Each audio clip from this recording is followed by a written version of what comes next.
Ibinagsak ni Doña Eleanor Santos ang bank card sa mesa. Sa likuran niya, nakatayo si Chloe Mercado na may ngiting aso. Hinahaplos ng marahan ang kanyang tiyan na buntis. Pinirmahan ko ang aking pangalan. Nang walang pangalawang isip, lumingon at sumakay ng eroplano patungong Cebu. Matapos ang 6 na taon ng kasal, ako ay itinataboy dahil sa aking pagiging baog.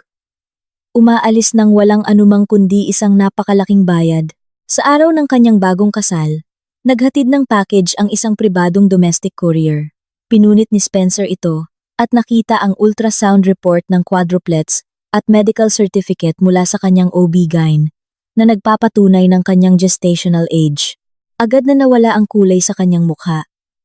Ang kanyang ex-asawa, ang akala niya ay baog, ay buntis ng kanyang laman at dugo. Lahat ng nangyari ay itinakda mula sa eksaktong sandali na kami ay naghiwalay. Ang ugat ng lahat ng ito ay nagsimula sa isang mainit na hapon, 4 na buwan na ang nakakaraan. Maingat kong inayos ang magulong opisina sa bahay ni Spencer. Inorganisa ang kanyang nakakalat na mga dokumento sa maayos na mga kategorya.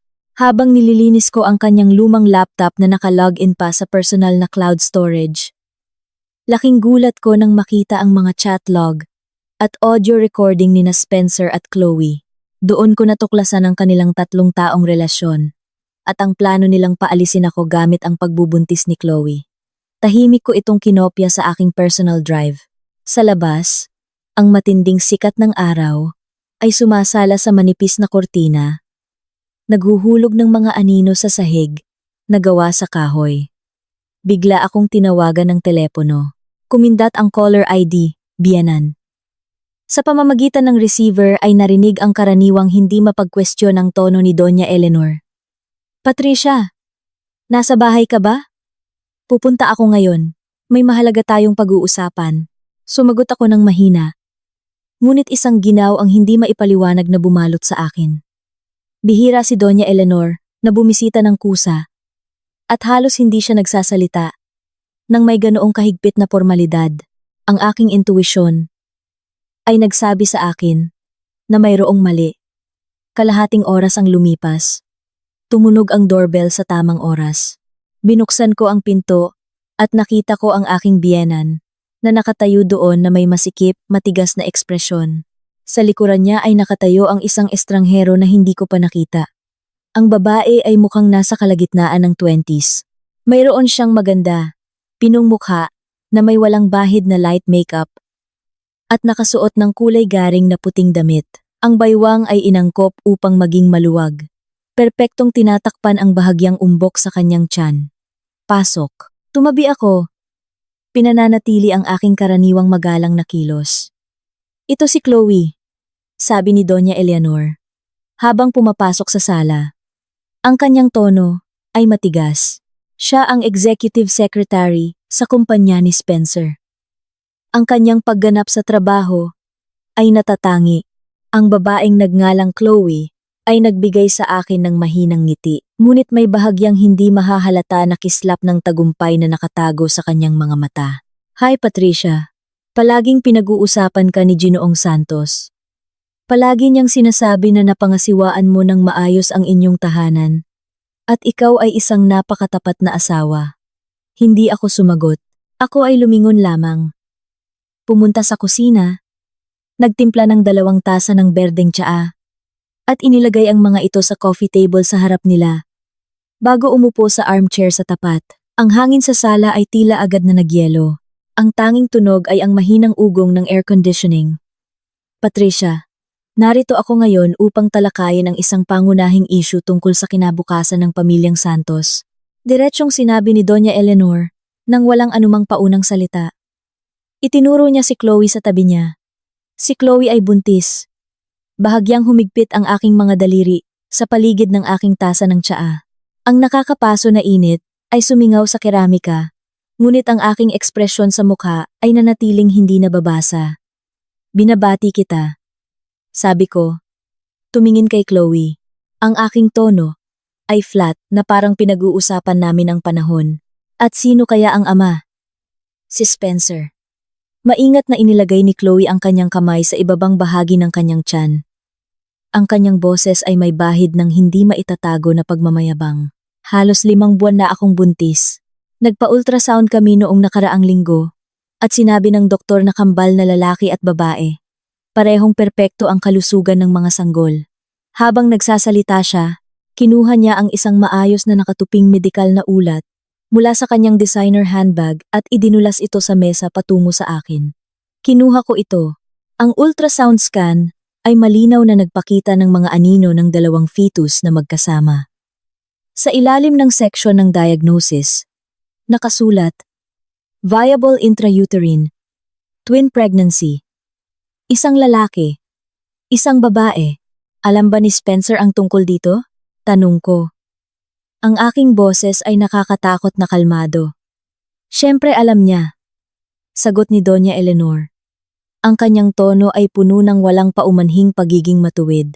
Sa totoo lang, ito ang aking ideya sa simula pa lang. Medyo nag-aalangan si Spencer noong una. Ngunit ngayon ay ganap na niya itong tinanggap. Pagkatapos ng lahat, ito ang lahi ng pamilyang Santos. Hindi tayo makakakuha ng anumang pagkakamali. Huminto siya. Ang kanyang mga mata ay nakakandado sa aking mukha habang ipinagpatuloy niya. Patricia, ikaw at si Spencer ay kasal sa loob ng 6 na taon. At hanggang ngayon, ay hindi ka pa rin nabubuntis. Ilang espesyalista na ba ang dinalhan namin sa iyo? Medisina sa kanluran, mga alternatibo at tradisyonal na gamot, pati mga eksperto sa loob at labas ng bansa. Sinubukan namin ang bawat lunas at gumastos ng napakaraming pera. At ang resulta, gaano katagal mo pa inaasahan na maghihintay ang pamilyang Santos? Nananatili akong tahimik. Tinitingnan lang siya. Nang tahimik, ang katotohanan na si Chloe ay nagdadalang tao ng kambal ay isang biyaya mula sa itaas. Lalong tumigas ang tono ni Doña Eleanor. Alam mong si Spencer ay bugtong na anak. Siya lamang ang tanging lalaking tagapagmana ng pamilyang ito. At ang aming mana ay hinding-hindi mamamatay sa aking henerasyon. Sa 2 batang ito, sa wakas ay may pag-asa kami. Ito ay isang himala para sa aming lahi. At ano ang punto mo? Sa wakas ay sinira ko ang katahimikan. Ang punto ko ay inaasahan kong makita mo ang mas malaking larawan at lumayo ng may kagandahang asal. Sabi ni Doña Eleanor, direkta at walang awa. Magpatuloy tayo sa pagpapawalang bisa ng kasal. Bibigyan ka namin ng malaking kabayaran para sa paghihiwalay upang matiyak na hindi ka na mag-aalala. Hindi na makapaghintay si Chloe na makasingit, ang kanyang boses ay nakakasuka sa tamis. Patricia, sa totoo lang, mahigit 3 taon na kami ni Spencer. Tunay kaming nagmamahalan. Ngunit dahil kasal pa siya, kailangan naming maging maingat. Sa totoo lang, hindi ko sinasadya na sirain ang inyong kasal. Sadyang hindi mo lang napanatili ang pagmamahal ng asawa mo. Tingnan mo ako. Madali akong nabuntis. At kambal pa. Pero ikaw? 6 na taon. At wala kang maipapakita. Kung ang isang babae ay hindi man lang makatupad sa pinakapangunahing tungkulin ng pagpapatuloy ng lahi, anong karapatan niya ang manatili sa posisyon ni Ginang Santos? Ang kanyang mga salita ay matalim na parang, ngunit si Doña Eleanor ay humigop lamang ng kanyang tsaa. Hindi man lang nag-abalang pigilan siya.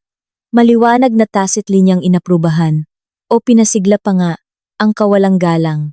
Humigop ako ng malalim na hininga. Pilit na pinipigilan ang galit at pait na bumubulusok sa aking dibdib. Mahigit 3 taon?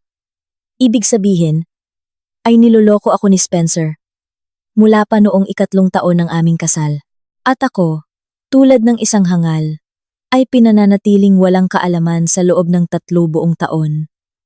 Pinagbibintangan ang aking sarili. Sa hindi pagbubuntis, pumupunta sa bawat doktor na maiisip at nilulunok ang hindi mabilang na mapait na gamot. Naiintindihan ko, dahan-dahan kong sabi, pakiramdam ko ay tuyo ang lalamunan. Mangyaring bigyan mo ako ng ilang araw upang pag-isipan ito. Ano pa ang dapat pag-isipan? Tila nawalan ng pasensya si Chloe. Isang pahiwatig ng pagkainis ang gumagapang sa kanyang boses. Patricia, wag mong sabihin sa akin na umaasa ka pa rin sa kanya. Ang kanyang puso at mata ay ganap na nakatuon sa akin at sa mga sanggol sa aking tiyan ngayon. Kahit papatagalin mo ito at tumangging pumirma, ipinapahiya mo lang ang iyong sarili. Bukod pa rito, sa iyong edad at sitwasyon, kung iiwan mo ang pamilyang Santos, hindi magiging madali ang makahanap ng disenteng lalaki upang manirahan, hindi ba? Chloe, pinutol ni Doña Eleanor ang sinasabi niya na may pekeng pagbabawal. Pagkatapos ay lumingon sa akin. Nagpapanggap na nagpapayo. Nang taimtim, Patricia, matalino kang babae. Alam mo kung ano ang pinakamabuti para sa lahat. Bibigyan kita ng 4 na araw. Sa loob ng 4 na araw, inaasahan ko ang iyong sagot. Pagkaalis nila, ako na lang ang natitira sa malaking bahay. Ang papalubog na araw ay nagpapakita ng madilim, amber na sinag sa sala. Tiningnan ko ang nakakasilaw na ultrasound scan sa coffee table. Hindi gumagalaw ng matagal. Sa wakas, kinuha ko ang aking telepono at dinial ang numero ni Spencer. Tumunog ito ng higit sa 10 beses. Bago niya ito sinagot, ang kanyang bahagyang pagod na boses ay narinig sa receiver. Uy, Patricia, ano na? Ang iyong ina ay narito lang. Sabi ko. Diretso. Dinala niya ang iyong sekretarya, si Chloe, at ang iyong mga anak na kambal, na lalaki at babae, na hindi pa isinisilang. Isang mahabang katahimikan ang bumaba sa kabilang linya. Tanging ang mahina niyang paghinga ang naririnig ko. Patricia! Ako! Nauutal si Spencer. Tila nawalan ng sasabihin. Hindi mo kailangang magpaliwanag. Putol ko sa kanya. Ang boses ko ay kasing lamig ng yelo. Gusto ko lang malaman kung ano ang eksaktong plano mong gawin ngayon. Muling lumipas ang katahimikan bago siya sa wakas nagsalita. Isang bakas ng hindi mahahalata na pagkakasala sa kanyang boses. Patawad, nagkamali ako sa lahat ng ito. Isang simpleng patawad ba ang sapat? Bahagya akong tumawa ng mapait. Spencer, 6 na taon na tayong kasal. Mahigit 3 taon mo na akong niloloko. Ngayon, ang iyong kabit ay buntis ng iyong mga anak. At ang buong pamilya mo ay nagkakaisa para paalisin ako. At ang tanging nasasabi mo ay patawad. Hindi ko inaasahan na aabot sa ganito ang mga bagay-bagay. Ang kanyang boses ay may dalang pakiramdam ng kawalan ng magawa. Inaamin ko na mayroon kaming tunay na damdamin ni Chloe para sa isa't isa. Siya ay bata, masigla, at mapagkaintindi. Nakakaramdam ako ng pagiging maluwag kapag kasama ko siya, at siya ay buntis ng kambal. Alam mo kung gaano kagusto ng aking ina, ang apo sa loob ng maraming taon. Hindi niya kailanman susukuan ang 2 sanggol na ito. At paano naman ako? Sa wakas, ay tinanong ko ang tanong. Ang aking boses ay bahagyang nanginginig. Spencer, ano ang ibig sabihin ng lahat ng aking sakripisyo sa huling 6 na taon para sa iyo? Ikaw ay isang mabuting asawa. Tahimik ka, mapagpakumbaba, at napangasiwaan mo ng maayos ang inyong tahanan. Palaging gusto ka ng aking mga magulang. Ang kanyang mga salita ay nagsimulang maging mailap, pero may mga bagay na hindi lang pwedeng pilitin. Ang pagbubuntis ni Chloe ay nagsimula bilang aksidente, pero dahil narito na ang mga sanggol at ipinipilit ng nanay ko na panatilihin sila, wala akong magawa. Napakahalaga nito sa pamilya ni Santos. Ako lang ang bugtong na anak. Responsibilidad kong ipagpatuloy ang lahi. So, planado ninyo pala ang lahat, hindi ba? Ang tono ko ay nakakapanindig balahibo na kalmado. Palayasin ako. Magbigay ng lugar para sa kanya. Hindi kita pinalalabas, Patricia. Sinikap ni Spencer na maging tapat. Sinabi ng aking ina na hanggat sumang-ayon ka sa pagpapawalang bisa ng kasal, bibigyan ka namin ng napakalaking kabayaran upang matiyak na mamumuhay ka ng marangya. Hindi mo na kailangang mag-aalala tungkol sa pera.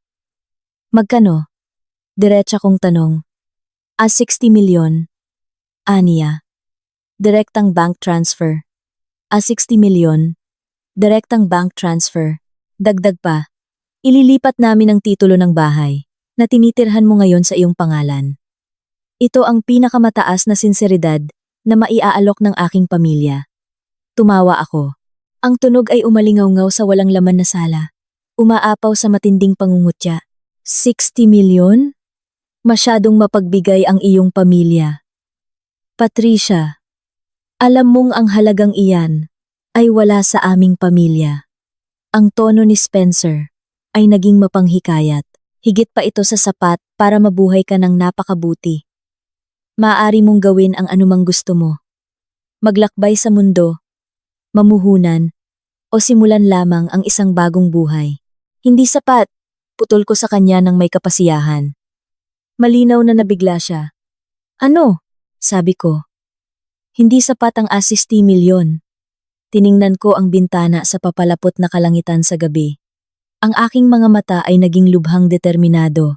Spencer, sa tingin mo ba ang 60 milyon ay makakabili ng 6 na taon ng aking kabataan?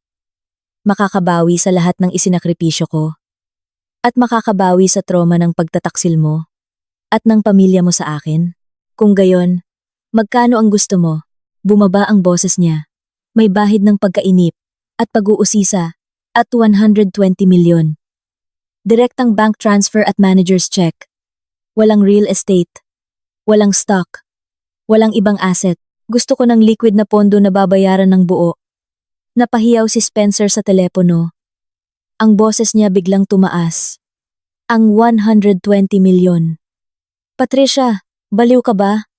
Imposible yan. Walang imposible. Sagot ko. Kalmado ang tono, pero hindi nagbabago. Gusto mong pakasalan si Chloe? Gusto mong maging ina siya ng mga tagapagmana ng iyong imperyo ng pamilya? Kung gayon, kailangan ko ng A120 milyon bilang kabayaran sa aking 6 na taon. Iyon ang aking pinakahuling desisyon at ang aking tanging kondisyon. Kung hindi ka sumang-ayon, ipagpapaliban natin ito. Kung miserable ako, wala sa inyo ang makakakuha ng gusto ninyo. Kailangan kong pag-usapan ito sa aking ina. Aniya, tila lubos na pagod. Sige, tumayo ako. Bibigyan din kita ng 4 na araw. Sa loob ng 4 na araw, gusto ko ng tiyak na sagot. Ibinaba ko ang telepono at naglakad pabalik sa silid tulugan. Mula sa ilalim na drawer ng aking nightstand, kinuha ko ang isang simpleng kahon ng alahas. Binuksan ko ang takip. Maayos na nakahanay sa loob ang 4 na pregnancy tests mula sa iba't ibang tatak. Sa display window ng bawat isa, may 2 natatangi. Hindi mapagkakamaling kulay rosas na linya. Natuklasan kong buntis ako mahigit 2 linggo na ang nakaraan. Nang umagang iyon, ginising ako ng bigla, malakas na pagsusuka.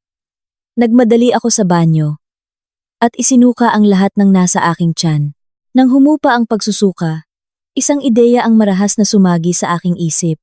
Agad akong bumaba sa botika at bumili ng pregnancy tests. Nang makita ko ang maliwanag na 2 linya sa unang stick, hindi ako makapaniwala. Kumuha ako ng 3 pang magkakasunod.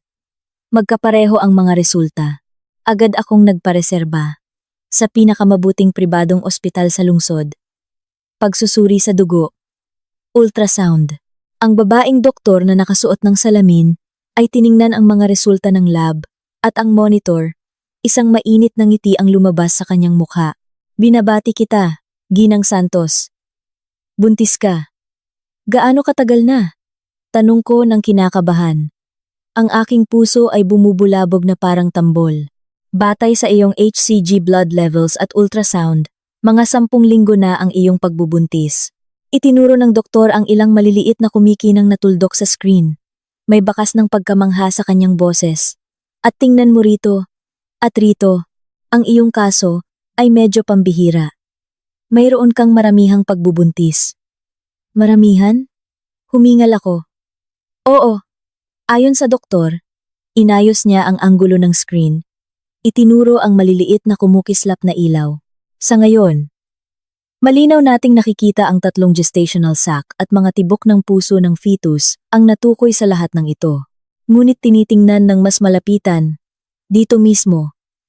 Tila mayroong napakahina, ngunit tiyak na ika-4 na tibok ng puso.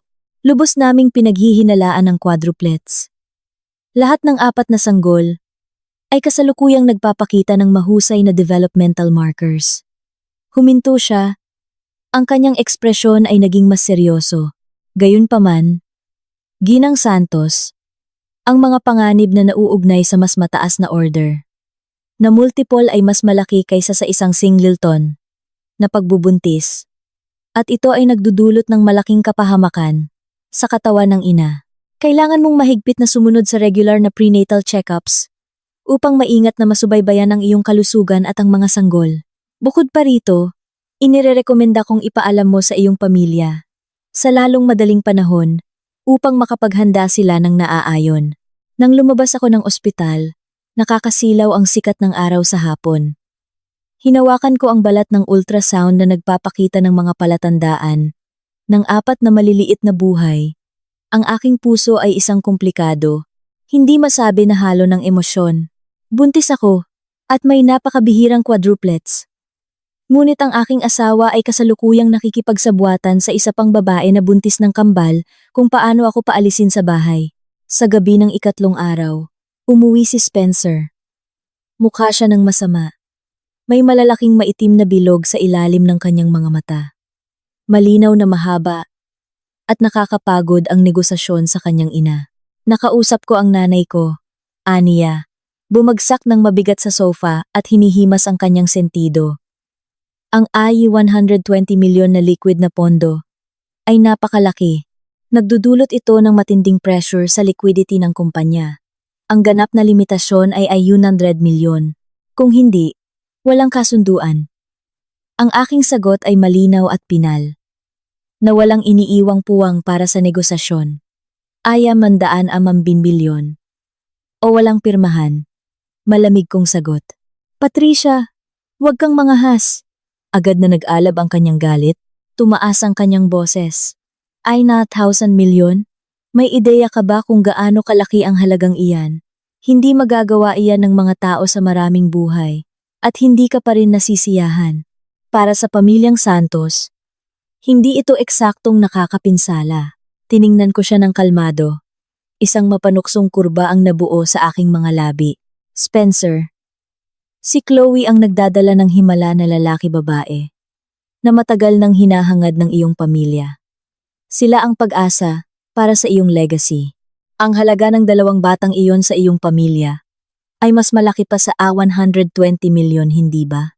Ang paggamit ng G120 milyon upang bilhin ang aking pirma, bilhin ang kapayapaan sa tahanan, at bilhin ang perpektong kinabukasan ng iyong pamilya ay isang bargain. Napasamid siya sa aking mga salita. Binuksan ang kanyang bibig, ngunit nabigo na makabuo ng agarang pagtutol. Bukod pa rito, ipinagpatuloy ko, ang aking boses ay matatag. Ngunit may dalang hindi nakikitang bigat. Kung tumanggi akong magpawalang bisa ng kasal, ano ang magagawa mo? Magsampa ng kaso? Mahirap patunayan ang ibang kaso.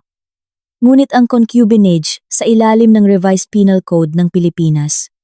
Dahil sa pakikipagtalik mo sa iyong sekretarya, habang kasal pa tayo, at ang pagkakaroon ng hindi lehitimong anak. Kung ang mga katotohanang iyon ay madala sa korte o kumalat sa media, anong epekto sa reputasyon ng Santos Corporation? Sa tingin mo ang magkakaroon nito? Paano ito makakaapekto sa presyo ng iyong stock? Sulit ba ang iyong maingat na nilikhang imahe bilang isang napakatalinong, batang executive na may perpektong pamilya sa natitirang 20 milyon? Ginagawa mo ba akong banta? Pumuti ang mukha ni Spencer. Nagliliyab ang galit sa kanyang mga mata. Hindi ito banta. Ito ay isang negosasyon na nakalatag sa mesa. Tinalo ko ang kanyang tingin nang hindi umaatras. Kapag ang isang kasal ay umabot sa puntong ito ay mahalagang isang transaksyon lamang. Dahil natural na nagtatapos ang transaksyon, kailangan nating ayusin ang mga account at kumuha ng ating nararapat na bahagi. Humihingal si Spencer habang sinusubukang kontrolin ang kanyang mga emosyon. Matapos ang mahabang sandali, sinabi niya ng madilim, "Kailangan ko itong pag-usapan muli sa aking ina. Hindi ko lang pwedeng magpasya. Sige, maghihintay ako." Tumango ako, 4 na araw pa rin. Kung hindi ko makuha ang sagot na gusto ko sa loob ng 4 na araw, magpapanggap ako na walang nangyari sa lahat ng ito at magpapatuloy tayo sa ating buhay. Gayunpaman, sa panahong iyon, patuloy na lalaki ang mga sanggol ni Chloe at desperado ang iyong pamilya na gawing lehitimo ang mga ito. Duda akong kayo ang makapaghihintay. Kinabukasan ng hapon, muling lumitaw si Doña Eleanor. Mag-isa, ang kanyang mukha ay mas maitim pa kaysa kahapon. Tinitigan niya ako ng may hayagang kawalang kasiyahan at pagsisiyasat. Patricia, sinabi sa akin ni Spencer ang tungkol sa iyong mga kondisyon. Umupo siya sa sofa. Tuwid ang kanyang likod. 120 milyon na liquid na pondo. Talagang may lakas ka ng loob. May pera ang pamilyang Santos. Pero hindi kami basta-basta magpapaloko para pigaan mo ng husto. Doña Eleanor, sabi ko, ang tono ko ay detached at kalmado. Ang ayuan 20 milyon na ito ay ang kabayaran na dapat kong matanggap. Ikinasal ako sa pamilyang ito. 6 na taon na ang nakalipas. Iginagalang kita. Inalagaan ang aking asawa at pinamahalaan ang bawat aspeto ng tahanan na ito nang walang anumang reklamo. Isinuko ko ang isang magandang karera at lumayo sa aking mga kaibigan at pamilya. Ibinuhos ang lahat ng aking enerhiya sa pagpapatakbo ng tahanan na ito. Ngayon, inaasahan mong aalis ako nang walang anumang para sa kapakanan ng isa pang babae at ng kanyang mga anak na hindi pa isinisilang. Hindi ba ako karapat-dapat sa isang presyo na magsisiguro sa aking buong buhay at mag-aalok ng kaunting ginhawa para sa trauma? Sa tingin mo, hindi sapat ang ayan 100 milyon para masiguro ang iyong buong buhay. Ang kilay ni Doña Eleanor ay kumunot ng mahigpit. Ang perang iyan ay sapat na para mamuhay ka na parang pinakamataas na royalty kahit saan sa mundo. Hindi sapat. Hindi lumambot ang aking paninindigan. Dagdag pa, mayroon akong karagdagang kondisyon. Kapag nalinis na ang OR 120 milyon, agad akong liliwas at aalis ng Maynila magpakailanman. Puputulin ko ang bawat legal at pinansyal na koneksyon sa lugar na ito at tuluyang maglalaho sa inyong buhay. Ito ang pinakamabuti para sa lahat. Hindi ninyo kailangan na mag-aalala na babalik ako upang guluhin kayo at hindi ninyo kailangan na mag-aalala na magpapakita ako sa mga hindi angkop na lugar upang sirain ang kapayapaan ng inyong bagong pamilya.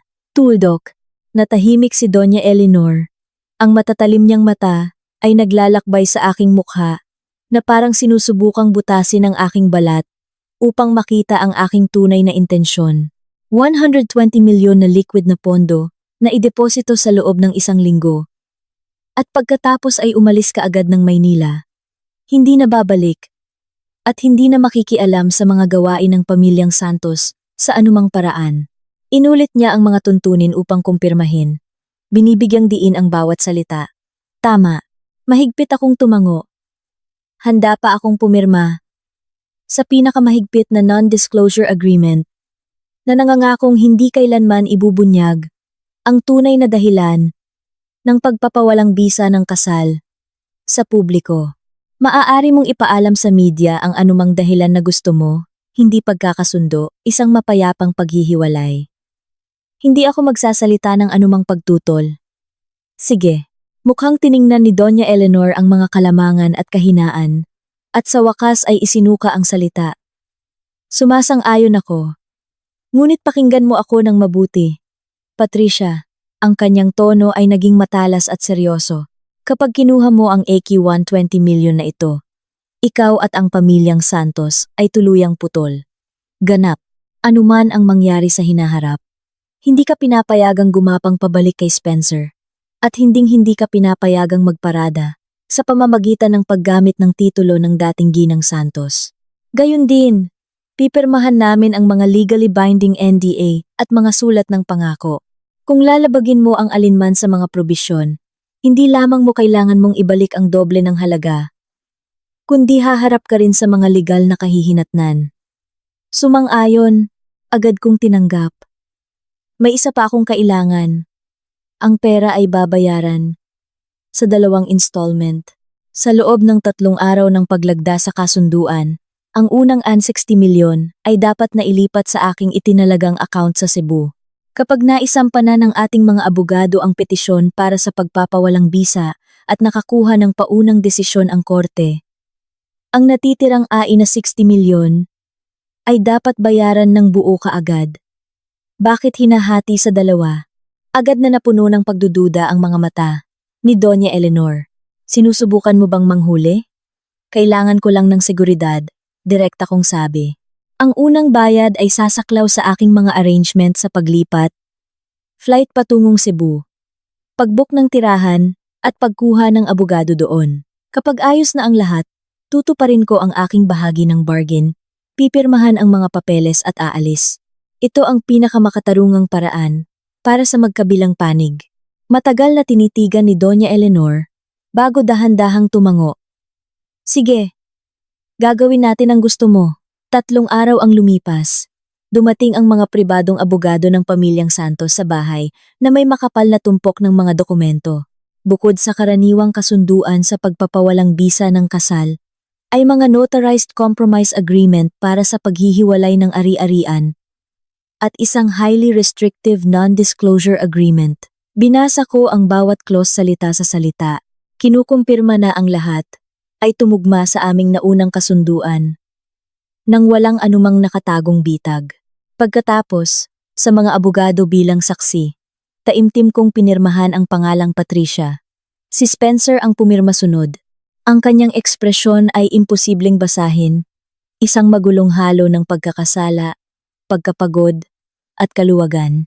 Ang unang 160 milyon ay ililipat sa iyong itinalagang account sa Cebu sa loob ng 72 oras, sabi ni Doña Eleanor.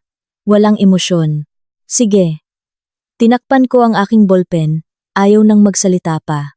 Matapos matanggap ang unang bahagi ng bayad sa loob ng sumunod na biting araw, habang hinihintay ang proseso ng korte, ganap na walang nakakaalam na maayos at masinsinan kong inayos ang lahat.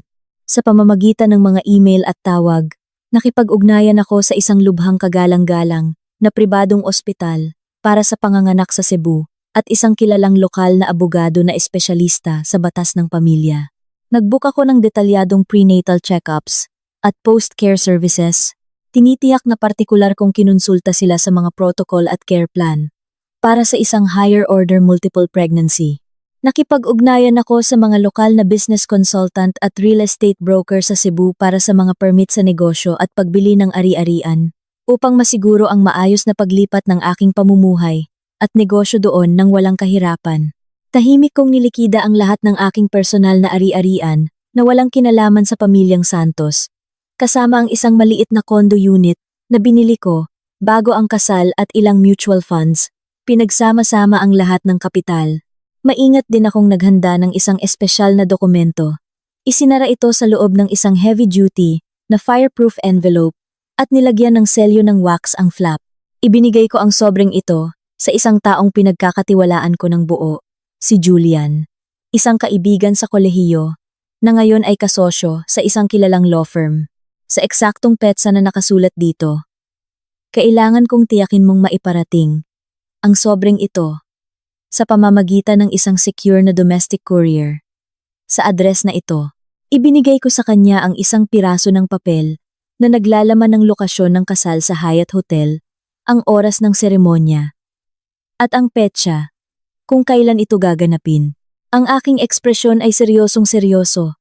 Ang petsa at ang tatanggap ay hindi dapat magkamali. Kailangan niya itong pirmahan ng personal. Tiningnan ni Julian ang piraso ng papel. Pagkatapos ay ang aking solemneng mukha. Bagaman puno ng tanong ang kanyang mga mata, sa huli ay tumango siya ng matatag. Huwag kang mag-alala, Patricia. Gagawin ko ito. Sa loob ng 7 araw na iyon, muling naglakad si Chloe papunta sa bahay. Nakasuot siya ng pastel pink na maternity dress. Mas malaki ang kanyang tiyan kaysa noong huli kaming nagkita, at siya ay kumikinang. Patricia, narinig kong natauhan ka na rin sa wakas. Ngumiti siya hanggang sa maging hugis buwan ang kanyang mata. Ang pagmamalaki ay halos umaapaw sa kanyang boses. Isang napakatalinong pagpipilian. Ang pagpapahaba nito ay walang magandang maidudulot sa sinuman. Hindi ba? Hindi ako nakikisalamuha sa walang kabuluhang mga ugnayan. Ang aking tono ay nanatiling flat. Siyempre, matalino kang babae, Patricia. Si Chloe ay naglakad-lakad sa sala.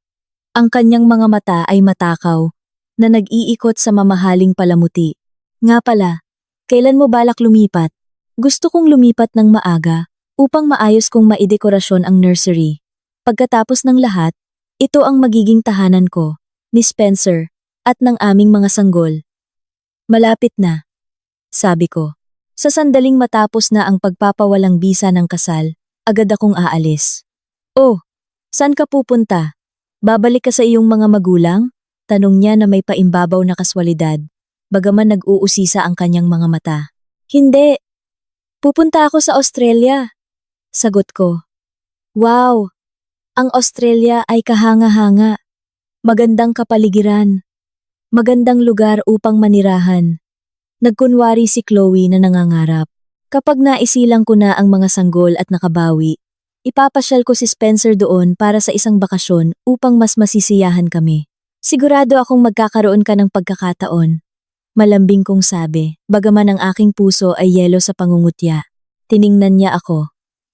Nag-atubili sandali, bago nagkunwari na may simpatiya. Patricia, kinamumuhian mo ba ako? Ibig kong sabihin, dahil nagkatuluyan kami ni Spencer.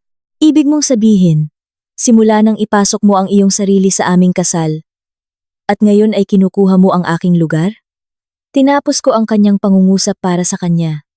Tiningnan ko siya, at bahagyang tumawa. Kinamumuhian? Siguro, sa isang punto. Pero ang pagkamuhi ay hindi nagbabago ng mga katotohanan. Pinili ka ni Spencer, at pinili niya ang iyong mga anak. Ibig sabihin sa kanyang puso, ang tahanan na ito, at ako ay nawalan ng saysay matagal na. Dahil ganoon ang kaso, bakit ko pa ipapahiya ang aking sarili? Ang pag-alis ng may dignidad ay ang pinakamabuti para sa akin at para sa lahat. Masaya akong ganyan ang tingin mo. Patricia, malinaw na gumaan ang pakiramdam ni Chloe. Lalong lumiwanag ang kanyang ngiti. Sa totoo lang, huwag kang masyadong malungkot. Minsan, tungkol lang ito sa kapalaran at kakayahan sa pagitan ng mga tao. Siguro mas akma lang ako sa kailangan ni Spencer at ng kanyang pamilya ngayon kaysa sa iyo. Tinitigan siya na naglalakad na parang nagwagi. Wala akong naramdaman anumang alon sa aking puso, tanging isang labis na nakakaawa na pakiramdam ng pangungutya. Akala niya ay nanalo siya. Akala niya ang pagbubuntis ng kambal ay nangangahulugang mayroon siyang hindi matatalong baraha.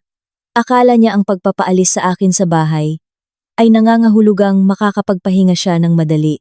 Hindi niya malalaman na ang lahat ng pag-aari niya ay isang kastilyo na itinayo sa buhangin at ang tunay na bagyo ay hindi pa dumarating.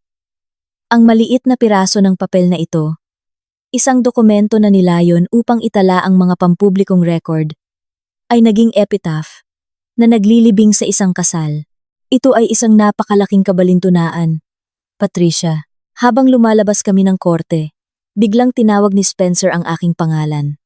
Medyo tuyo ang kanyang boses. Tutuparin mo ba talaga ang pangako mo? Aalis ka na ba talaga at hindi na babalik? Oo. Tumango ako. Ang aking flight ay ngayong gabi. Nakabook na. Aba, mag-ingat ka. Ang kanyang boses ay may halong komplikadong emosyon, na parang may mga bagay siyang gustong sabihin ngunit hindi niya alam kung paano sisimulan. Ikaw rin. Lumingon ako upang umalis. Sandali. Tinawag niya ako muli. Ang kanyang mga mata ay may hindi maitatatwang pagkalito at pahiwatig ng hinanakit.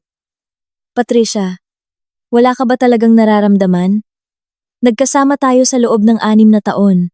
Kahit na alagaan mo lang ang isang alagang hayop, magkakaroon ka ng emosyonal na koneksyon. Talaga bang ganito kakalinis at walang awa? Kunin mo lang ang pera at umalis. Huminto ako at lumingon sa kanya. Nakakasilaw ang sikat ng araw sa hapon, kaya bahagya akong napapikit. Spencer, ano ba talaga ang inaasahan mong maramdaman ko? Ang aking boses ay ganap na flat, umiyak ng walang kontrol? Lumuhod at magmakaawa na bumalik ka o magkaroon ng matinding tantrums. Tumangging pumirma. Gumawa ng isang pampublikong eksena. At sa huli ay itapon. Na parang basura mo.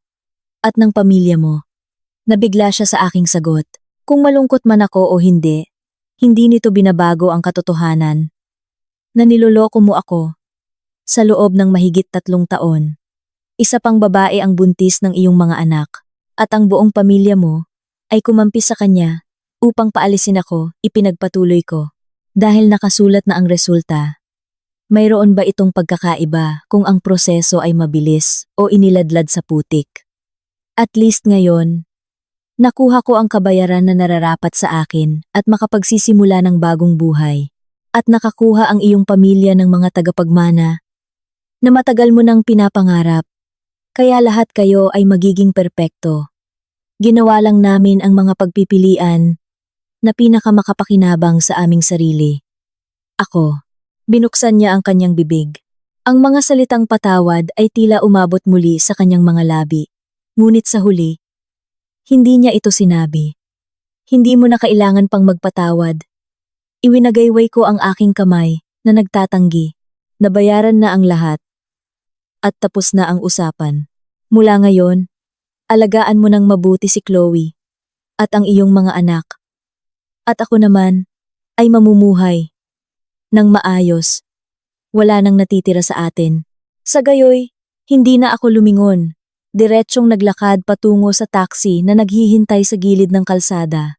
Nang makabalik ako sa mansyon na dating tahanan, nakaimpake na ang aking bagahe. Kinuha ko lamang ang ilang komportableng pang-araw-araw na damit, mahahalagang dokumento, medical records, ang aking laptop, at ang itim na combination briefcase na naglalaman ng lahat ng aking pag-asa. Tungkol naman sa mga alahas, designer bags, at haute couture, ang mga iyon ay mga aksesorya ng aking panahon bilang Ginang Santos. Ngayong wala na ang titulo, nawalan na ang mga iyon ng anumang kahulugan sa akin. Eksaktong PBMM. Umilaw ang screen ng aking telepono na may text notification ng deposito mula sa bangko. Ang ikalawang alas 6 milyon ay dumating sa tamang oras. Kasama ang unang bayad, 120 milyon na direktang bank transfer. Walang kulang, kahit 1 sentimo. Tiningnan ko ang mahabang string ng mga numero. Ang aking puso ay lubhang kalmado. At mabilis na tinawagan ang aking bank manager upang iproseso ang wire transfer at ilipat ang lahat ng pondo sa maraming secure na account na binuksan ko sa Cebu. Bandang 6:30 PM, hila-hila ang aking magaan na maleta. Muli kong sinulyapan ang lugar na aking pinaglagian sa loob ng 6 na taon. Ang chandelier na kristal ay kumikinang pa rin. Ang mamahaling Persian rugs ay malambot pa rin. At ang hangin ay tila nagtatago pa rin ng amoy ng kahapon. Ngunit wala na rito ang anumang kinalaman sa akin. Wala akong naramdamang anumang natitirang attachment. Lumingon ako, isinara ang pinto, at umalis. Sa aking pagtataka, nagpakita si Spencer sa Domestic Departures Terminal sa Paliparan. Patricia, lumapit siya na may dalang shopping bag na may logo ng isang luxury brand. Ito ay para sa iyo. Ituring mo itong maliit na tanda ng aking pagpapahalaga. Hindi ko ito kinuha. Tiningnan ko lang siya. Awkward niyang ibinalik ang kanyang kamay at inilagay ang bag sa kanyang paanan. Kapag nakarating ka doon sa Cebu, bagong lugar iyon kahit nasa Pilipinas pa rin tayo. At wala kang kakilala. Kung may problema ka o kailangan ng tulong, maaari mo pa ring tawagan ako. Pagkatapos ng lahat, dati tayong kasal. Hindi nakakailanganin iyon. Sabi ko, magalang ngunit malayo. Spencer, mula nang makuha natin ang desisyon ng pagpapawalang bisa ng kasal, naging estranghero tayo. Pinahahalagahan ko ang iniisip mo. Ngunit hindi na kailangan. Ang pamumuhay natin ng payapa, ang pinakamabuting posibleng wakas. Alam ko, isang mapait na ngiti ang lumabas sa kanyang mukha. Pakiramdam ko lang. Pagkatapos ng lahat, ako ang nagpabaya sa iyo. Walang nagpabaya sa sinuman. Pinutol ko siya, nabayaran na ang lahat, at tapos na ang usapan. Natahimik siya sandali, bago sa wakas ay tinanong ang tanong na tila matagal na niyang pinipigilan. Ano ang iyong mga plano pagdating mo sa Cebu? Mag-isa ka lang ba? Mag-ayos muna, masanay sa kapaligiran. Sagot ko, maluwag ang tono. Maaari akong bumalik sa pag-aaral o magsimula ng isang maliit na negosyo na kinagigiliwan ko. Tungkol naman sa hinaharap, hahayaan ko na lang na natural na mangyari ang mga bagay-bagay. Malaki ang mundo. Palagi may mga bagong tanawin na makikita. Maganda iyan. Tumango siya. Mag-ingat ka. Ikaw rin. Lumingon ako at naglakad patungo sa security checkpoint. Pagkatapos makapasa sa security, instinctively akong lumingon. Si Spencer ay nakatayo pa rin sa parehong lugar. Nakatingin sa aking direksyon sa gitna ng mataong tao. Ang kanyang figura ay mukhang malungkot. At malungkot, tinaas ko ang aking kamay. At bahagyang kumaway. Isang huling, ganap na pamamaalam. Sa nakalipas na 6 na taon at sa kanya. Pagkatapos ay lumingon ako. At hindi na lumingon pa. Bago sumakay, huminto ako sa palikuran ng VIP lounge. Ang babae sa salamin ay may kalmadong mukha. Ang kanyang mga mata ay may kalinawan at desisyon na tulad ng dati. Maingat kong inilagay ang aking kamay sa aking ibabang tiyan.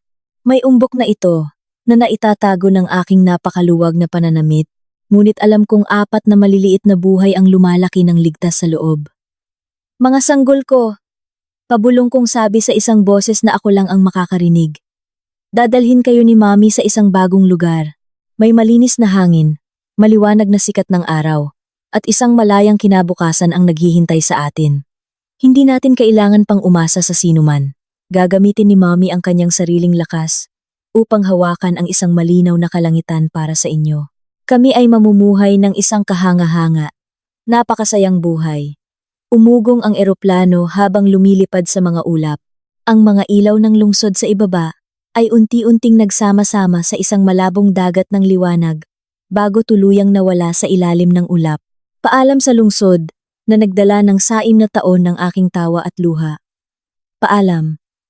Spencer, akala mo ginamit mo ang O120 milyon para paalisin ang isang baog na ex-asawa at tinanggap ang isang bagong pag-ibig na makapagpapatuloy ng iyong lahi na naniniwalang malapit ng umabot sa bagong rurok ang iyong buhay. Ngunit, hinding-hindi mo malalaman kung ano ang personal mong itinulak palayo at itinatapon. Ang akala mo ay ang finish line ay simula pa lamang ng aking paghihiganti.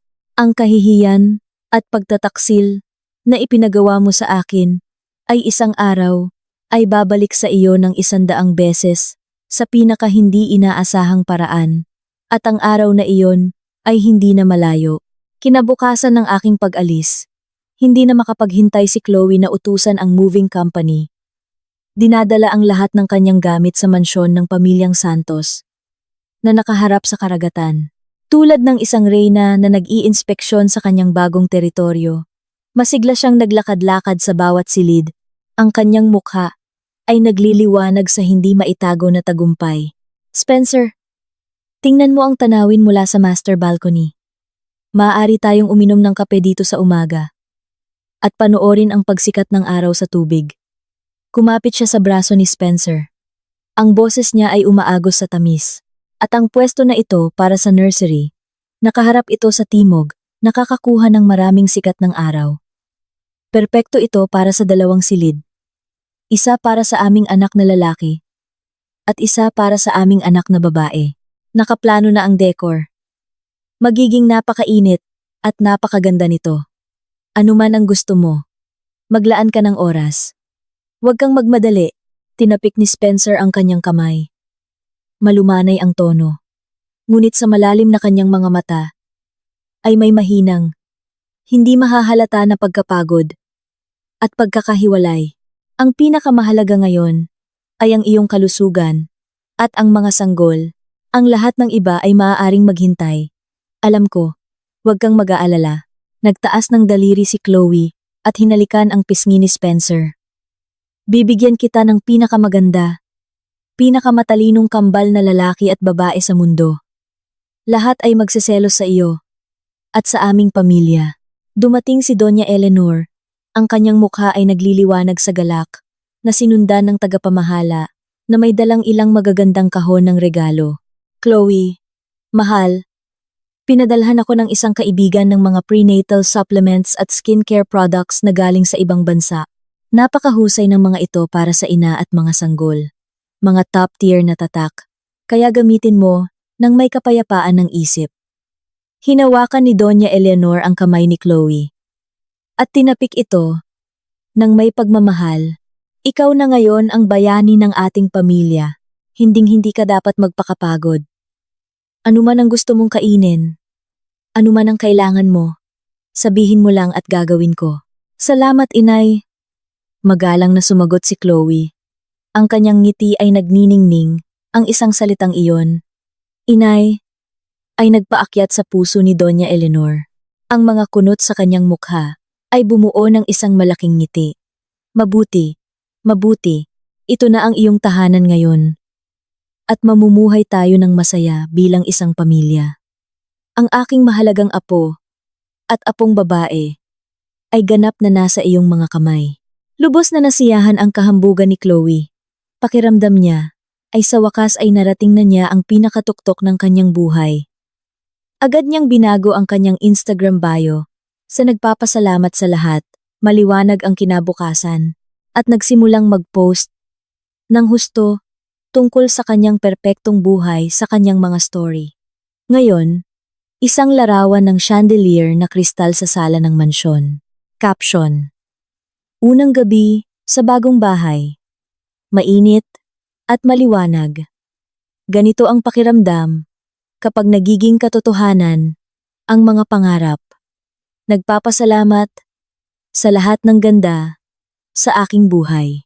Bukas, isang larawan ng dining table na puno ng pugad ng ibon, sea cucumber, at iba pang mamahaling delikates. Caption: Pinadala ng aking biyenan ang napakaraming suplemento ng pagmamahal. Napakaswerte ko, mga sanggol. Napakalayaw ninyo. Kailangan ninyong lumaki ng malusog. Pagkalipas ng isang araw, isang close-up ng side profile ni Spencer na may kalahati ng kanyang matamis, nakangiting mukha sa frame. Caption: Ang pinakamagandang uri ng pagmamahal. Ikaw ang nag-iingay at siya ay ngumingiti lang sa iyo. Tahimik. Magagandang araw tulad nito.